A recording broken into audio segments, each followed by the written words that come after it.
Concede a Deus a mim misericórdia.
Está escuro e frio.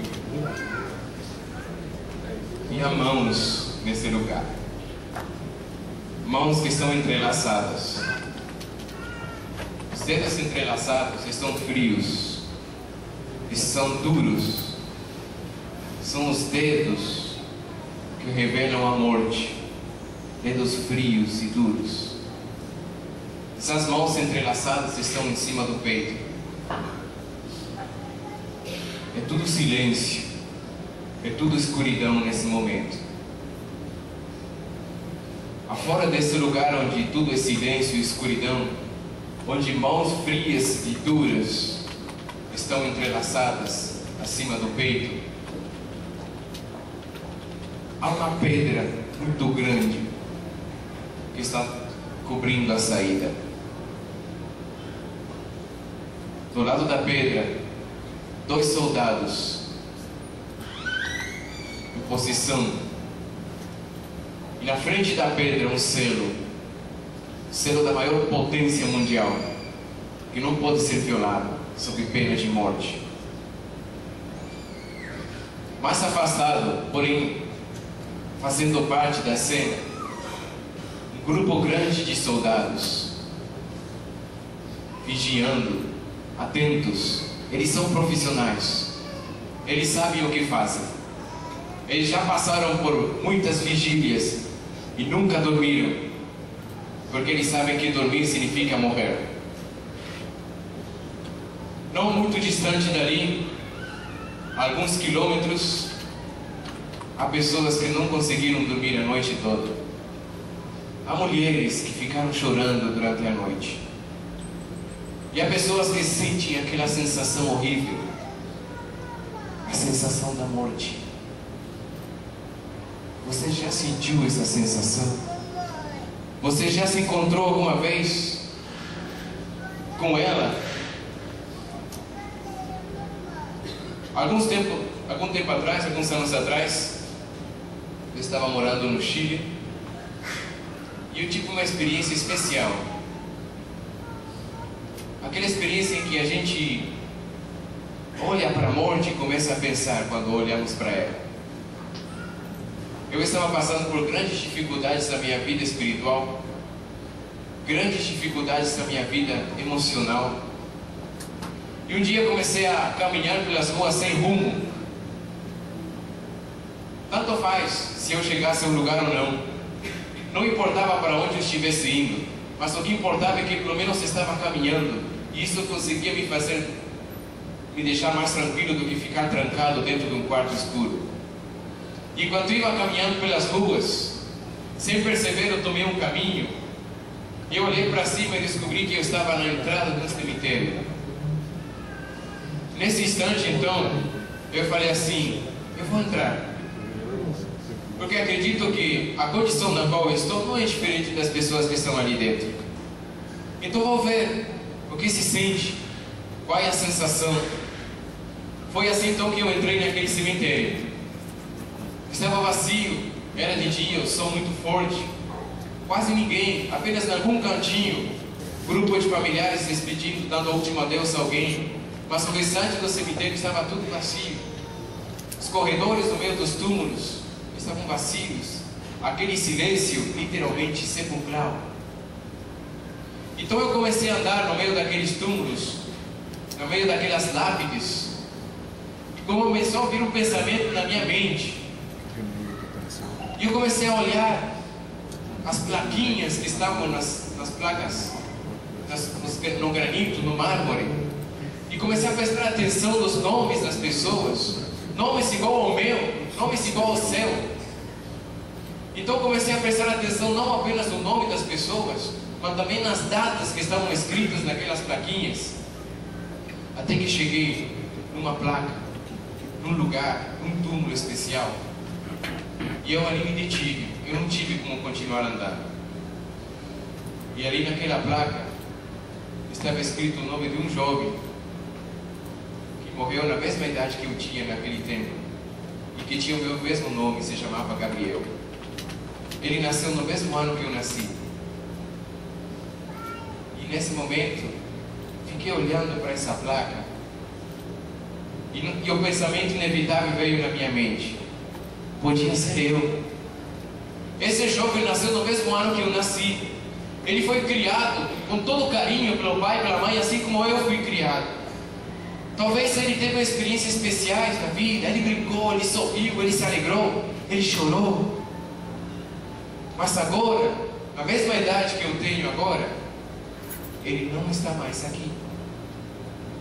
Ele encontrou a morte o encontrou, e agora ele não está aqui, mas eu estou aqui. E desesperadamente então saí daquele túmulo e comecei a olhar outros, e comecei a achar o nome de muitas crianças que morreram pequenininhos, e de muitos adolescentes e muitos jovens. Isso foi me impactando profundamente, porque eu compreendi que, apesar de tão difícil que pudesse estar a minha vida, eu estava vivo ainda. Desde aquele dia em diante, eu quero dizer para vocês que eu gosto de entrar nos cemitérios e olhar para as placas, porque quando faço isso, eu me lembro de que sou finito, de que eu tenho um fim. Eu me lembro de que eu tenho que deixar um legado. O que estou fazendo com minha vida? Onde estou caminhando? Quais passos estou seguindo? Quais decisões estou tomando? Tudo isso um dia vai ter um fim. Querendo ou não, eu e você um dia seremos chamados. E nós não queremos, nós relutamos nesse momento em que nascemos. Nós fazemos o possível e o impossível para evitar esse encontro. Mas um dia ele chega. Tentamos não pensar nisso. Tentamos esquecer. Procuramos muitas coisas para fazer para poder esquecer esse momento. Mas um momento, quando você fica quieto e começa a pensar, novamente isso vem na sua mente. E nós sentimos essa sensação toda vez que acompanhamos um velório. Nós sentimos essa sensação toda vez que acompanhamos alguém ao cemitério. Nós sabemos que um dia vão ser os nossos familiares. Nós sabemos que um dia seremos nós. A morte é algo terrível, porque não fomos criados para morrer. Fomos criados para viver eternamente. As células que Deus colocou em nosso corpo, cada parte do nosso ser foi criado para ser eterno. A nossa mente foi criada para ser eterna. Nosso sentimento foi criado para ser eterno.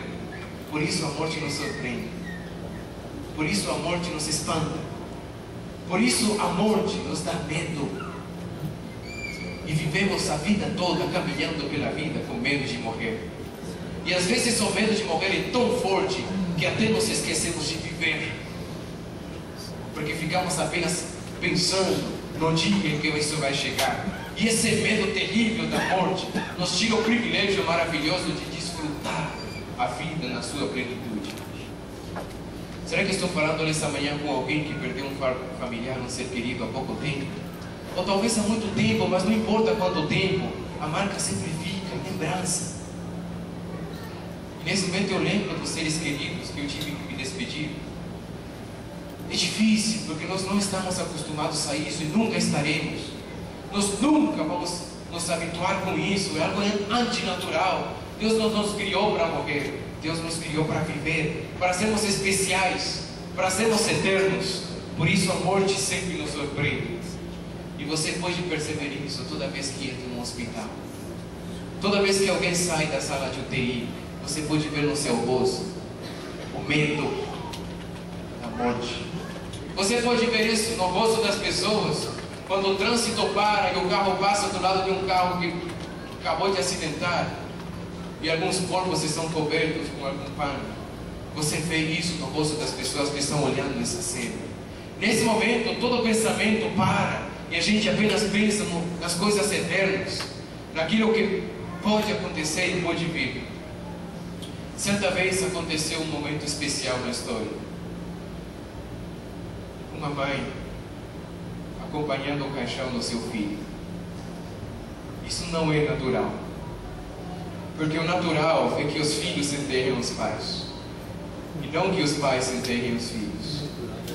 É por isso que aquela mãe foi se aproximando do caixão, chorando, numa caravana, pessoas ali acompanhando aquela mãe.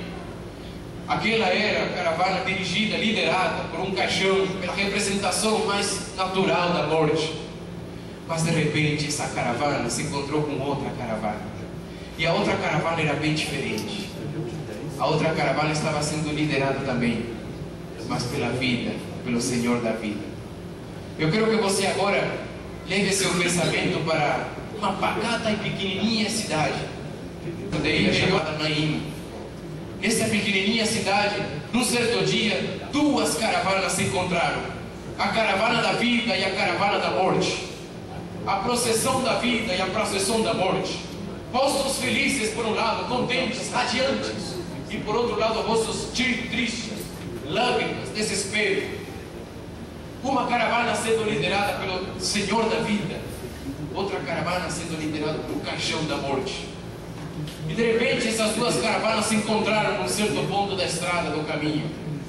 E quando essas caravanas se encontraram, então todos em sinal de respeito pararam de dar risada, pararam de sorrir, tiraram seus chapéus, começaram a andar devagar, pararam em atitude de reverência e respeito, abaixaram as suas cabeças e divisaram aquela senhora que estava do lado do caixão e compreenderam que ela era a pessoa mais atingida nesse momento. Meus queridos, eu quero dizer nessa manhã que nunca Jesus conseguiu ir num sepultamento e o sepultamento foi o mesmo. Jamais Jesus conseguiu se encontrar com a morte e a morte continuou seu curso normal.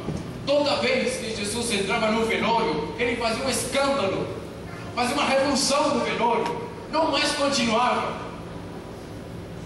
E foi nesse dia que aconteceu a mesma coisa. Aquela caravana de choro, de tristeza, aquele sepultamento, aquele velório, mudou por completo. Porque a procissão da morte se encontrou com a procissão da vida. Então Jesus olhou para essas pessoas e ele foi falar diretamente com a pessoa que mais estava sofrendo. Dava para ver, qualquer pessoa podia imaginar que essa senhora ali era parente de quem estava no caixão, pela postura dela, pelo desespero no seu rosto.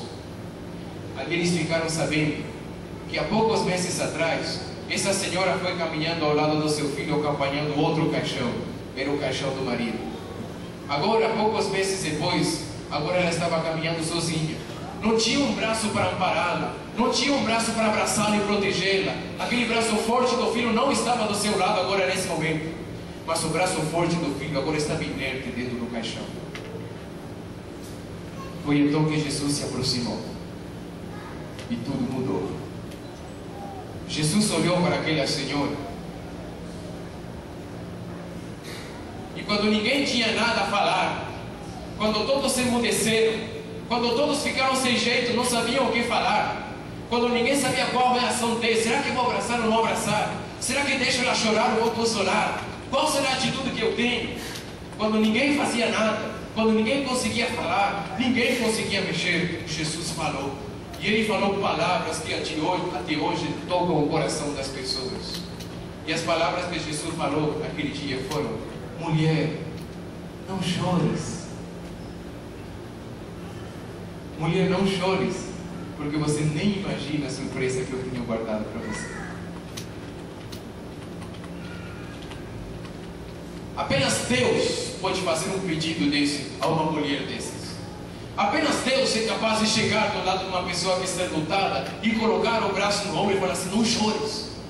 Nós não conseguimos fazer isso. Nós não podemos, não temos poder, não temos capacidade de falar isso para uma pessoa que está chorando porque perdeu um ser querido. Mas Deus pode falar isso sim.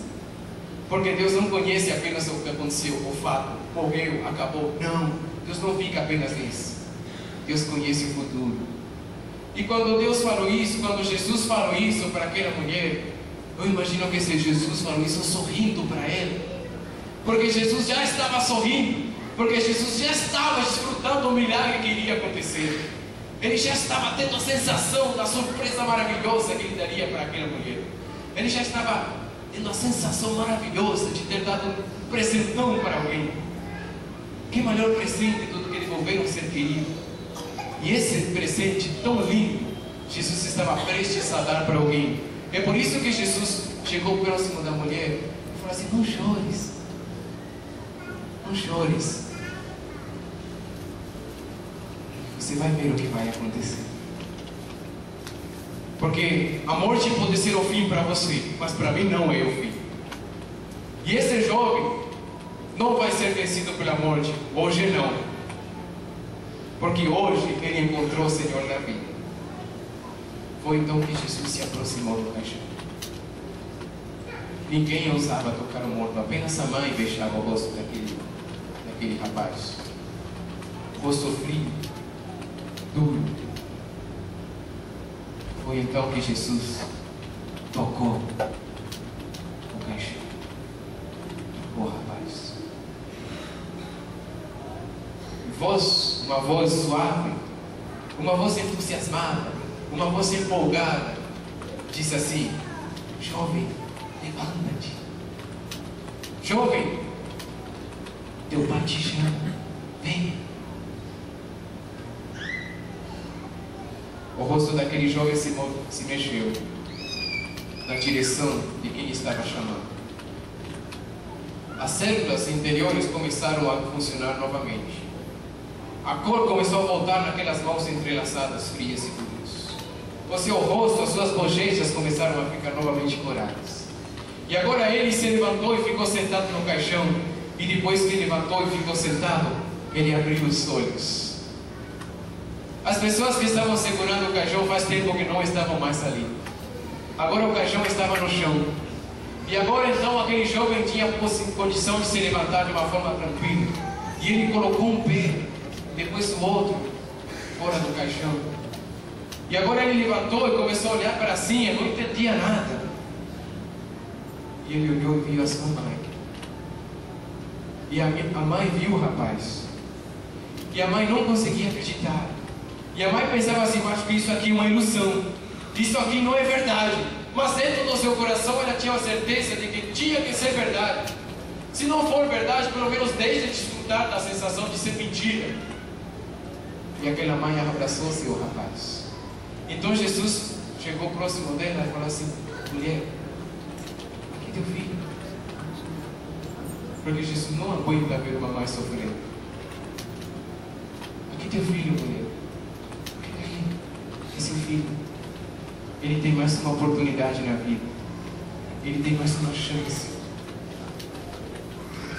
Mesmo assim, meus queridos, apesar de ele ter feito esse milagre maravilhoso de ressuscitar uma pessoa, mesmo assim pessoas não acreditavam nele.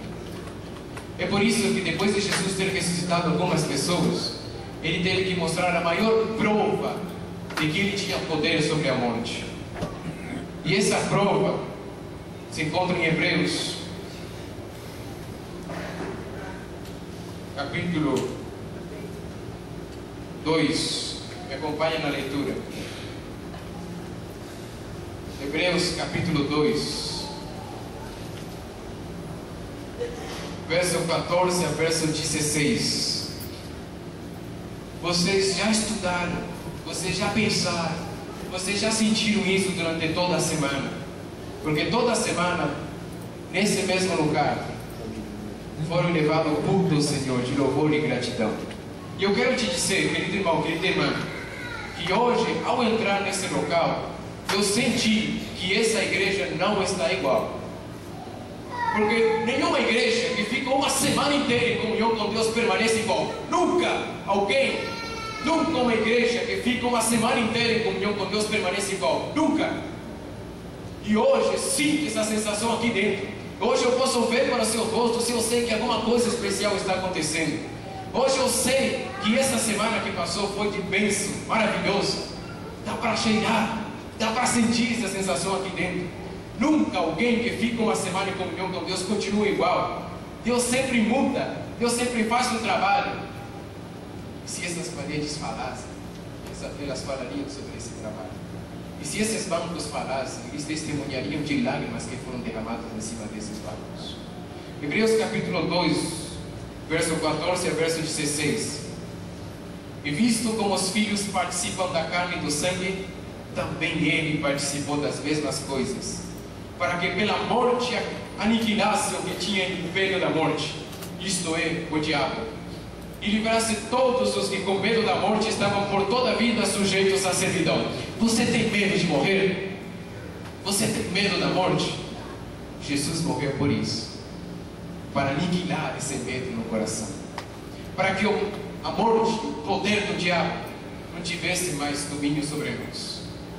Então Jesus, mesmo tendo ressuscitado algumas pessoas, ele teve que dar a última e conclusiva prova de que ele sim tinha poder sobre a morte. Foi por isso que ele morreu. E agora voltamos naquele quarto escuro, onde mãos frias e duras estão entrelaçadas em cima de um peito, onde o silêncio e o cheiro sepulcral começa a aparecer. Amanheceu o dia, já é domingo, e os anjos, os soldados, que nem pestanejaram durante a noite porque são profissionais, ainda estão em guarda, ainda estão em posição. Mas de repente um terremoto acontece. De repente um anjo desce como um raio do céu. De repente um anjo luminoso se para à frente do sepulcro. Então ali dentro, onde tudo está escuro, onde tudo está frio, onde mãos duras e frias estão entrelaçadas em cima do peito, de repente essas mãos começam a se mover. E pelo próprio poder que Jesus tem, ele voltou à vida. Agora aquelas mãos novamente têm a cor da vida. Novamente o rosto tem a cor da vida. Novamente esses olhos amorosos se abrem. Novamente os pés que tanto andaram para ajudar as pessoas encostam no chão. E o Senhor da vida começa a dar os primeiros passos, depois de ter vencido a morte. Depois daquele relâmpago e aquele terremoto, depois do anjo ter removido a entrada e a pedra pesadíssima ser removida, então Jesus sai fora do sepulcro, uma luz gloriosa em volta dele. E a primeira coisa que os soldados conseguem ver são as mãos de Jesus. Depois eles não conseguem ver mais nada, porque a luz foi curante, cega os olhares deles. Eles caem prostrados no chão como mortos. Mas aquelas mãos estão diferentes. Não são mais as mesmas mãos que tocavam as crianças. Não são mais as mesmas mãos que acariciavam o cabelo dos pecadores. Não são mais as mesmas mãos que tanto sofreram. Agora são mãos diferentes. Não são as mesmas mãos que Maria tocava quando eram pequenininhas as mãos. Agora são mãos furadas. São mãos com uma cicatriz horrível. São mãos feridas. Mas essas feridas são a prova. Quando Jesus elevou essas mãos para o céu ao sair do sepulcro, essas feridas são a prova de que Jesus conseguiu vencer a morte. E agora a morte não tinha mais poder, porque Ele, o Senhor da vida, provou que não apenas ressuscitava outras pessoas, mas Ele mesmo passava pelo vale da morte e mesmo assim Ele conseguia ressurgir, conseguia viver. Olhe para as suas mãos. Olhe à frente dele, a parte de cima, a parte de baixo, cada dedo, cada sinal que você tem nas palmas das suas mãos. Já imaginou se alguém fizesse um documental das suas mãos? Já pensou se de repente um diretor de cinema chegasse e falasse: vem cá, eu quero fazer um filme das tuas mãos, desde quando você nasceu até esse momento, posso? Qual seria a tua reação? Ele iria filmar, documentar tudo o que tuas mãos fizeram e fazem. Talvez no começo você se sentisse halagado. Oh, que bom, vou virar um artista. As minhas mãos vão passar por todo mundo.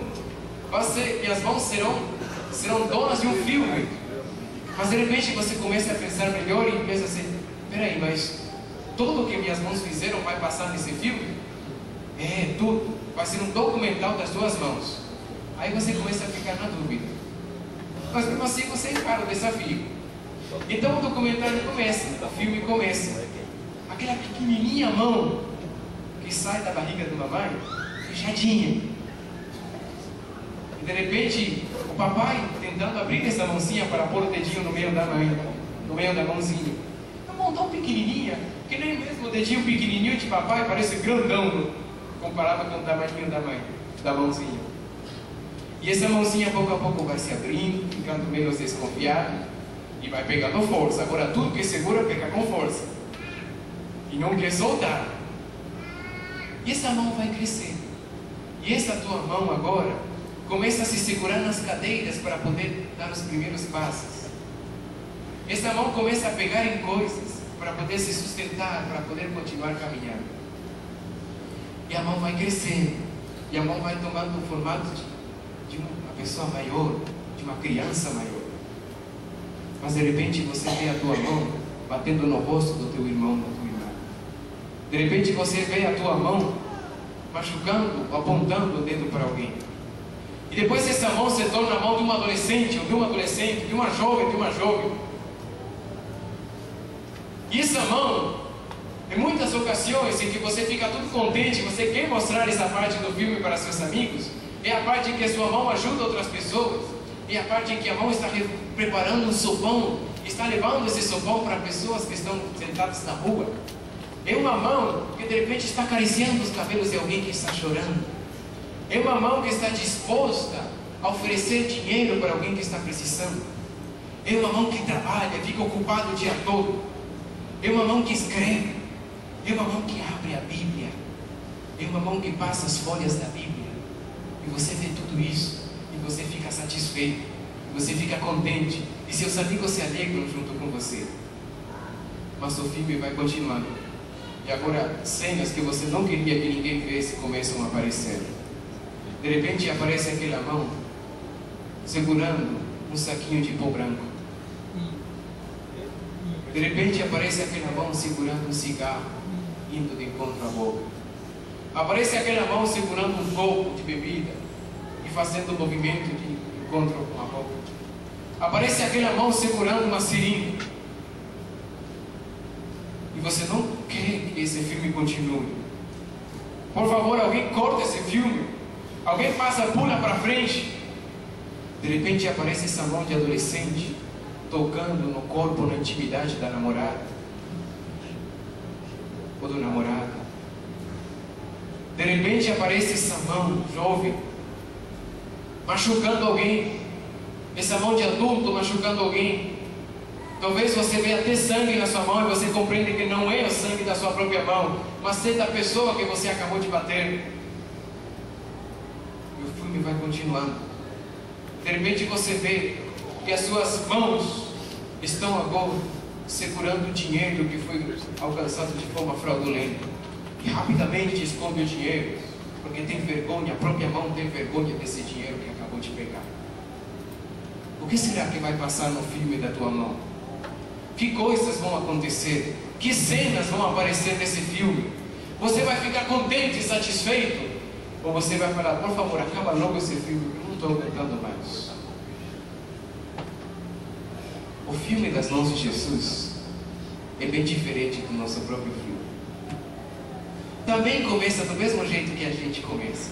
Também foi uma mãozinha pequenininha que começou a se abrir com todo carinho. Aquela mãozinha tão fofa. Mas essa mãozinha começou a crescer. E agora essa mão de criança, a gente vê ajudando as pessoas.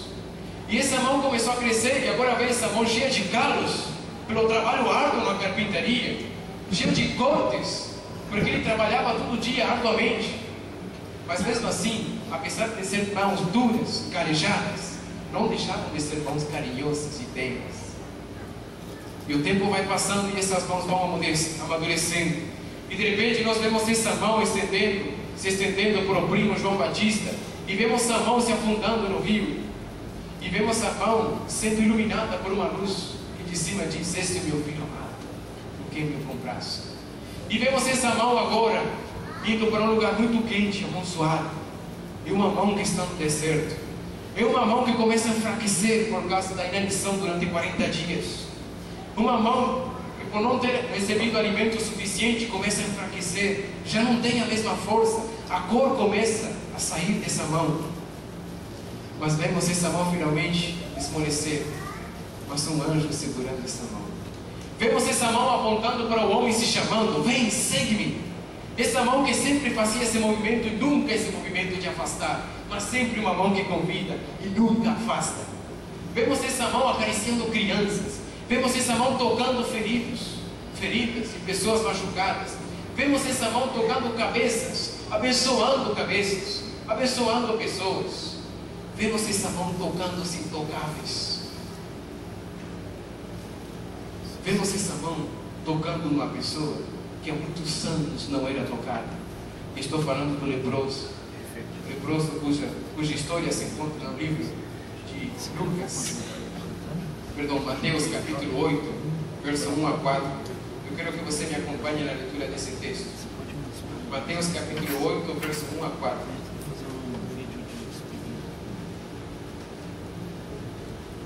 E descendo ele do monte, seguiu uma grande multidão. E eis que veio um leproso e o adorou, dizendo: Senhor, se queres, podes tornar-me limpo. Aquele homem fazia muitos anos que tinha saído de casa. O último toque que ele recebeu foi o toque desesperado da esposa chorando. E ele começou a dar um passo à frente para dar o último abraço na esposa. Mas nesse momento a esposa deu um passo para trás. Não, querido, não pode. Você tem que ir embora. Querida, último abraço. Me toque, me abrace, é o último. E deu mais um passo à frente para aproximar-se dela.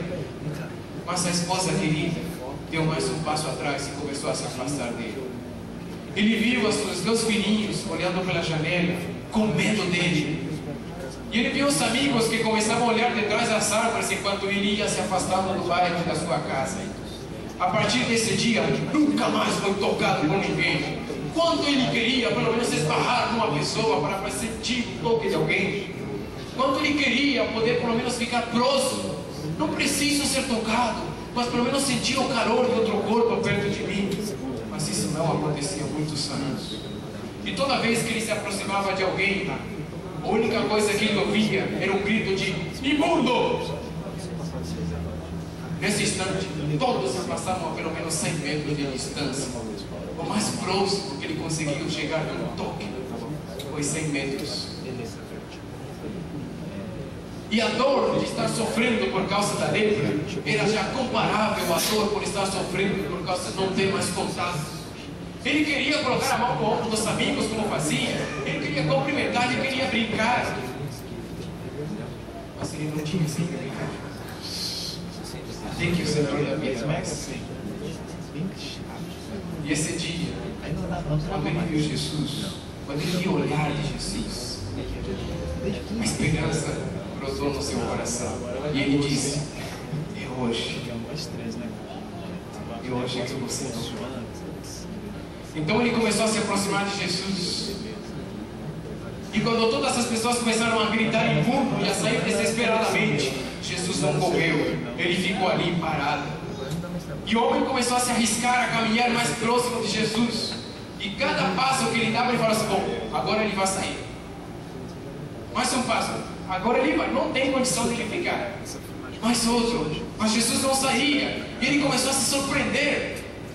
E ele começou a chorar no fundo do coração, porque compreendeu que pela primeira vez em muitos anos ele estava aproximando-se, estava apenas a 3, 2, 1 passo de uma pessoa. E finalmente ele estava do lado de Jesus. Ele estava tão absorto nos seus pensamentos sobre que Jesus iria sair logo, que ele se esqueceu o que ele tinha que falar. Ele tinha praticado muito, semanas pensando o que ele iria falar, mas ele se esqueceu de tudo.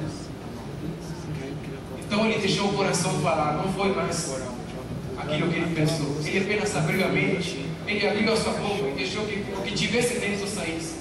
Senhor, se queres, podes limpar-me, Senhor. Então Jesus fez algo muito mais do que apenas limpar. Porque Jesus sabia que esse homem não estava sofrendo apenas pela doença da lepra, mas esse homem estava sofrendo porque muito tempo não estava sendo tocado por ninguém. Esse homem estava extremamente carente de carinho.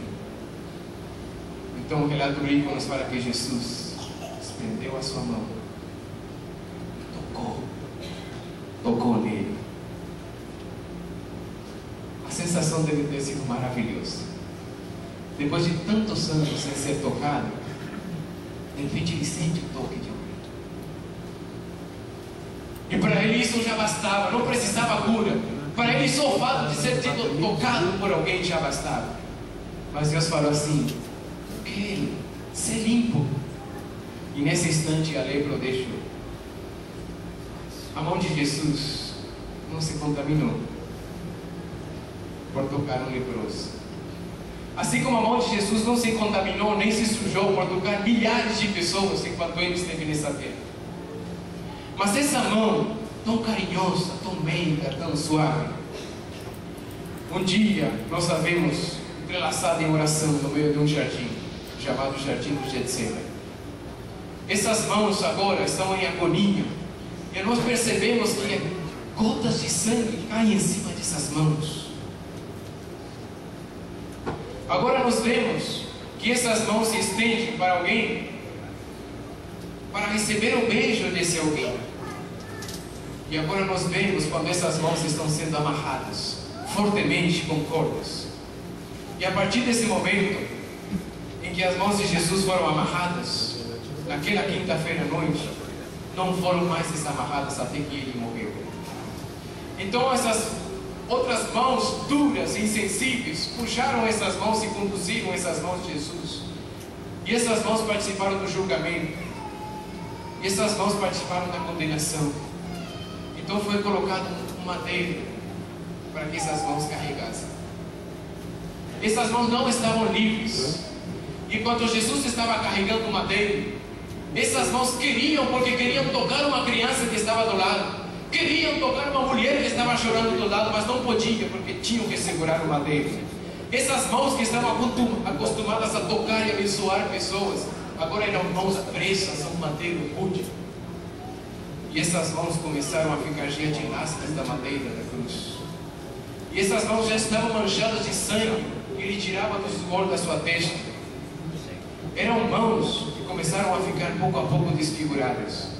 Mas o momento especial das mãos chegou quando ele encostou a sua mão em cima do madeiro. Há uns dias atrás, uma lasca de madeira entrou na minha mão e eu senti muita dor.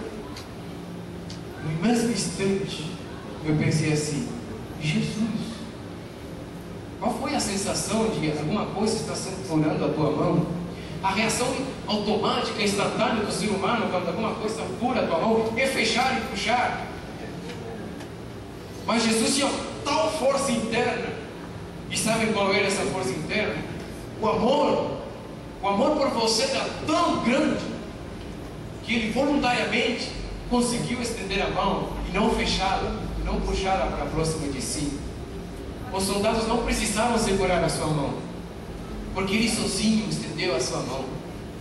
E mesmo quando a ponta do prego encostou na mão, aquele pegou frio, e aquela sensação de arrepio passou por todo o corpo de Jesus. Mesmo assim ele não fechou a sua mão, mesmo assim ele abriu. Sabem por quê? Porque ele compreendia que ele não estava abrindo a sua mão apenas para um prego furado. Ele estava abrindo a sua mão para multidões. Ele estava abrindo a sua mão para teu coração. Ele estava abrindo a sua mão para a tua vida. Se ele fechasse, nós não teríamos vida. Mas ele abriu a sua mão.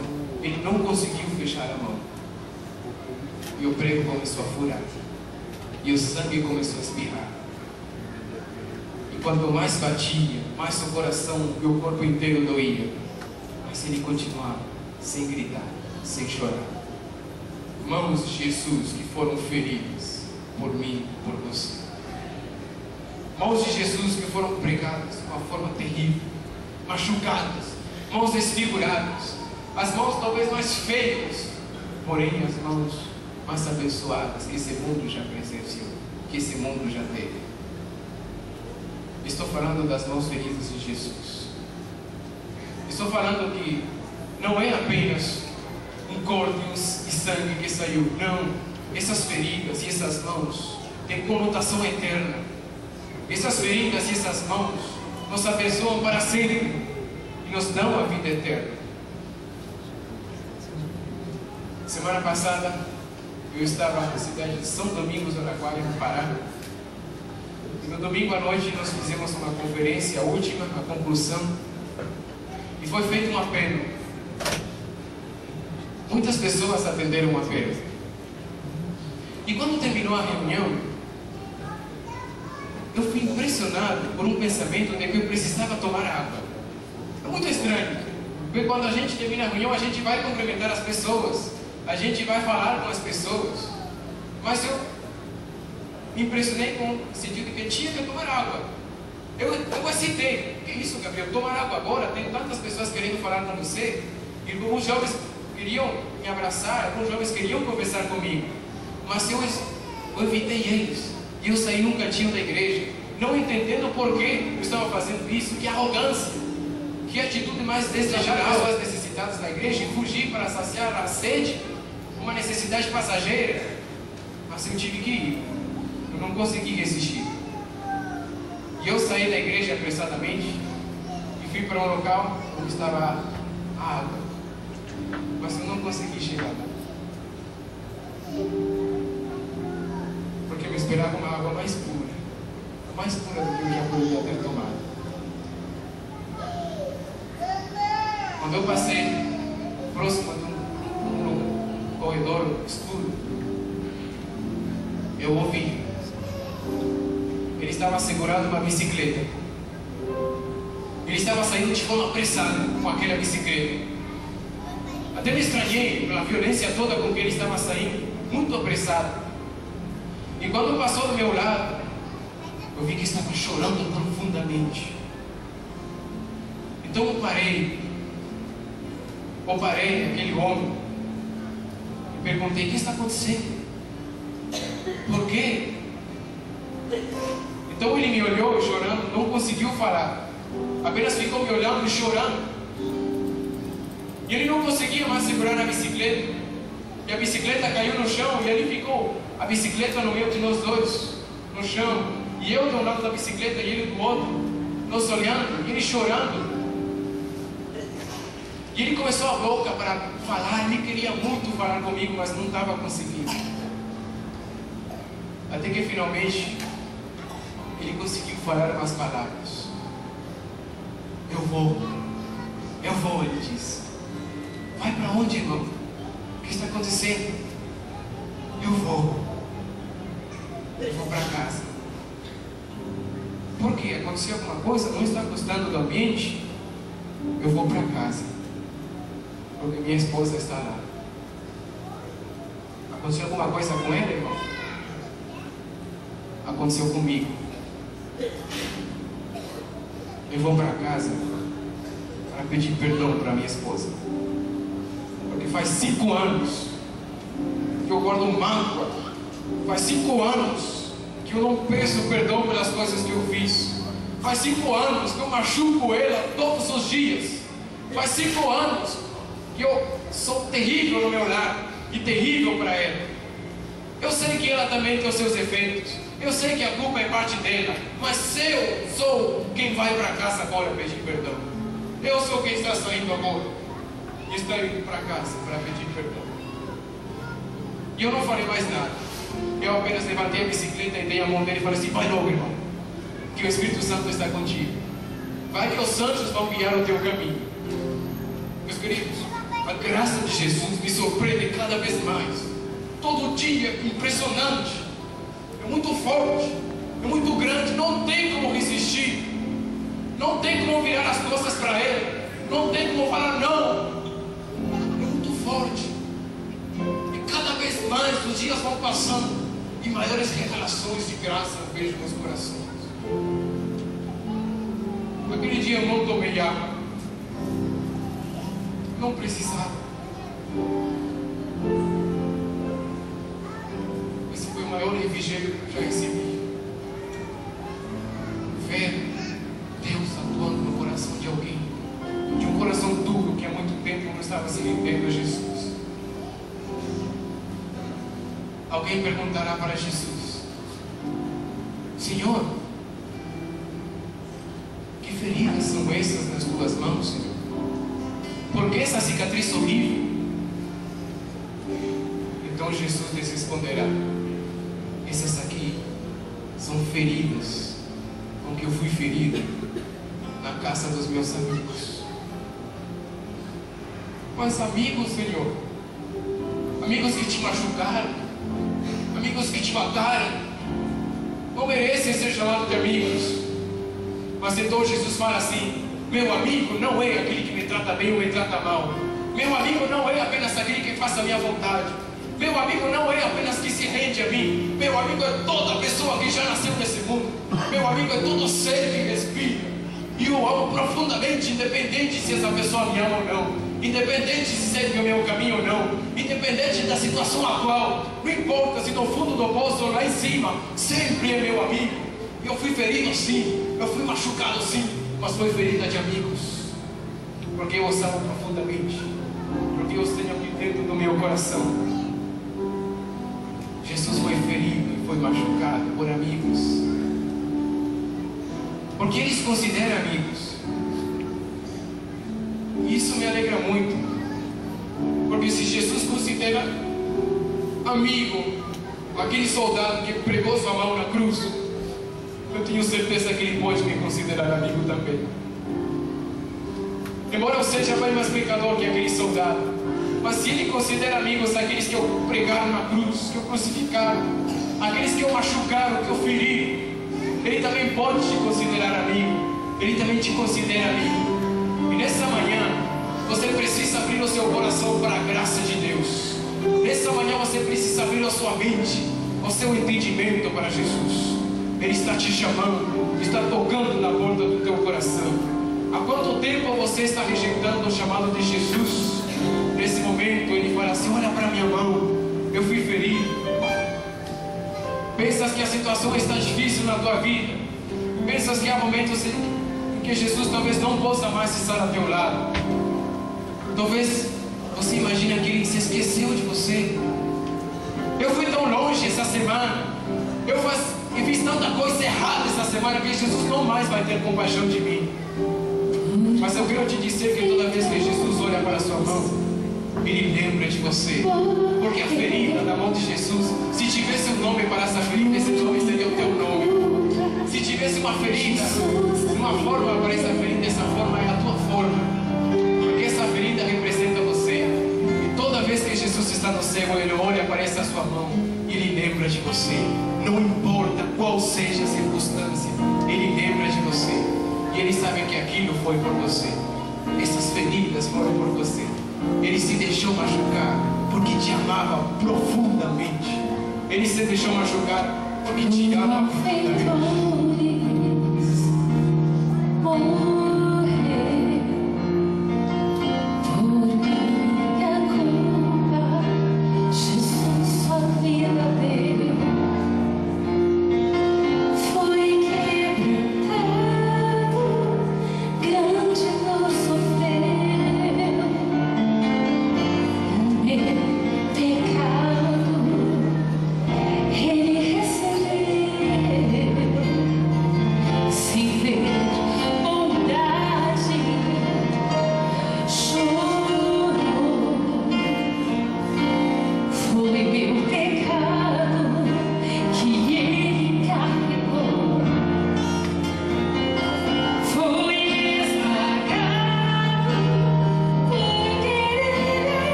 Obrigado, querido Jesus. E saiba que foi por você. Acredite que foi por você. O mundo se divide em dois tipos de pessoas: aqueles que acreditam que aquilo que aconteceu na cruz do Calvário foi apenas um fato histórico, e aqueles que acham que aquilo que aconteceu foi a maior prova de amor que alguém pode dar. E nesse momento nós vamos nos ajoelhar e vamos orar.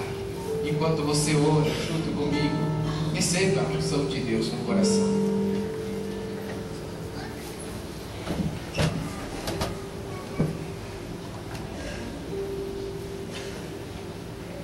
Querido Jesus, nessa manhã nos encontramos prostrados perante a Tua presença.